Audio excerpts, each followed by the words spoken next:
ஸ்ரீரங்கத்தில் அகில இந்திய ஜனநாயக மாதர் சங்கம் சார்பில் கண்டன ஆர்ப்பாட்டம் நடைபெற்றது. இந்தியா முழுவதும் பெண்களுக்கு எதிரான வன்முறைகள் மற்றும் குழந்தைகள் மீதான குற்றங்கள் நாளுக்கு நாள் அதிகரித்து வருகின்றன. இதை கண்டித்தும் குற்றங்கள் மீது கடும் நடவடிக்கை எடுக்க வலியுறுத்தியும் அனைத்திந்திய ஜனநாயக மாதர் சங்கம் ஸ்ரீரங்கம் பகுதிக்குழு சார்பில் ஸ்ரீரங்கத்தில் கண்டன ஆர்ப்பாட்டம் நடைபெற்றது. ஆர்ப்பாட்டத்திற்கு ஸ்ரீரங்கம் பகுதிச் செயலாளர் ராணி தலைமை தாங்கினார்.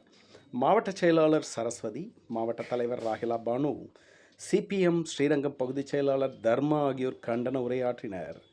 ஆர்ப்பாட்டத்தில் ஸ்ரீரங்கம் கமிட்டி பொறுப்பாளர் ராஜேஸ்வரி, துணைத் தலைவர் பச்சையம்மாள், நிர்வாகிகள் லக்ஷ்மி, வள்ளி, கவிதா, பானுமதி, மாதவி, சரண்யா, ரேவதி உள்ளிட்ட பலர் திரளாக கலந்து கொண்டு பெண்களுக்கு எதிரான வன்முறைகளை எதிர்த்து முழக்கங்களை எழுப்பினர். நிறைவாக ஸ்ரீரங்கம் பகுதி தலைவர் கீதா நன்றி கூறினார். NTT நியூஸ் தமிழ் செய்திகளுக்காக சங்கர் சுப்பிரமணியன்.